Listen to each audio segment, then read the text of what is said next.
Semi का Marathi? Semi. बापाच्या बायकोस टिंब म्हणतात.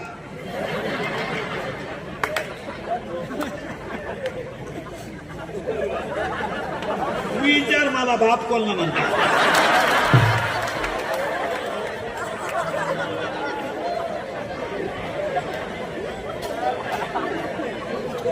सरळ बसा पट्ट्यान. बैठे बैठे शांत. रिलॅक्स. शांत. आणि आता पहिली ते 10वीचे पोरं बोलतील फक्त. हरिपाठ हा ग्रंथ टिंब या संतांनी लिहिला. संत ज्ञानेश्वर म्हणायचे. टिंब नदीच्या तीरावर एकनाथ महाराजांची जलसमाधी आहे.